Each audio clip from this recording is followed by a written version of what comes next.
go.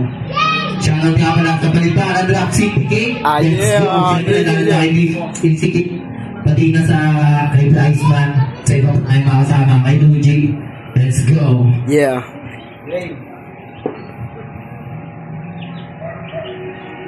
Meron na itong criminal ito eh. Let's go, JM Top Silugan. Vamos. Magising nga pala ng Rapture Body Leading at ikakulit sa bitaan. Rock like sa Body Leading. Abangan niyo ang parang itong laban. Here. Rock pugutan. Rock Body League. Let's go. Here. Vamos sa Lord.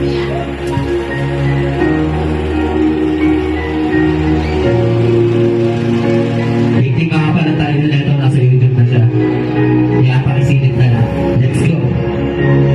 Itong pagkakulang mapasaksihan ko ang papastak sa aking gapa. Napagtulungan siya ng lalaking gapa. Nagtulalan na lang ako at wala na nagbabagat. Dahil sa tabi na nadarama at magaling yan na sa isip ko para sa posisya ng aking gapa. Hindi ko may naglapagatong pero tanda ko ang mukha na mga salamin. Pagkalipas ng isang taon ay lumutan na sila. Nanumbalik ang galit kong nadadala at pagkatingin na sa isip ko para sa posisya ng aking gapa. Lumapit sa kaibigan may gamit dahil sa trabaho niya tumumpa. At nagtapon ng plano magkakaway ko ay pupulat na sila. Ngunit nakaisip na gawin ko na nagtrabaho ang mga kapatid sa alang tapos ay bako sila. Kaya kapag na ipabalik piting walang pinapa. Nasabaw ang kapatay kapalitin malaking halaga.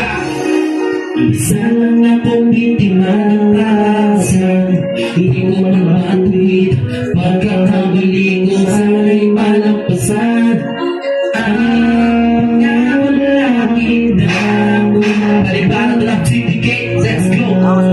Sana ako ay may maintindihan. Tuminan sa pag-itil ako'y naging dalagwasa. Wala nang kahigat, hindi na ako na sa bawat galapit. May magpapatak na naman ang dugo sa kalsada. At mga luwa may iwan sa pamilya ng tingkima. Alam ko masama na ako pero mas masama sila sa paningin ng iba. Ngunit biglang nagbago ang takbo ng buhay ko na dumating ang babae. Tumanggap sa aking pagkatao na buong at nagpasaya sa aking tubigang sa aking trabaho. Kaya rin yung nagpasya na akong tubigin sa aking trabaho. Ngunit kang baka buo gamit ang isang supling inakiusap ako sa aking aabubos. Baka pwede ko nang makuha ang palagawa ang puto. At kakagas na ako ang katakayaan. Kakuha mo mga bumago para sa mga ina ko. Ngunit meron parang sa akin. Ngunit pinatrabaho hindi ko wala nakasama. Alas 7 ng gabi ay alam na ako sa aking asawa sa may supling ng baril.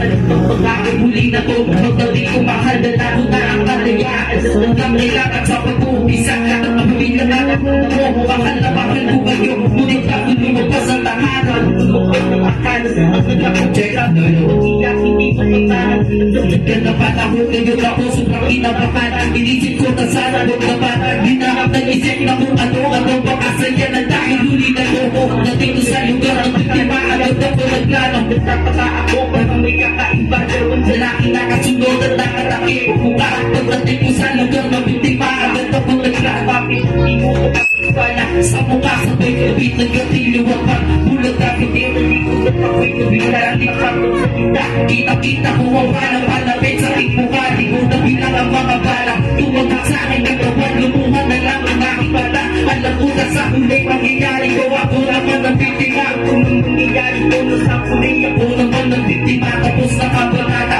Natulad kong biktima. Ikaw na pong bahala sa aking mag-ina. Yeah. Balitaan Rock City Cake. JM Top Silugan. Let's go. Shoutout nga pala kay Luigi. Yeah.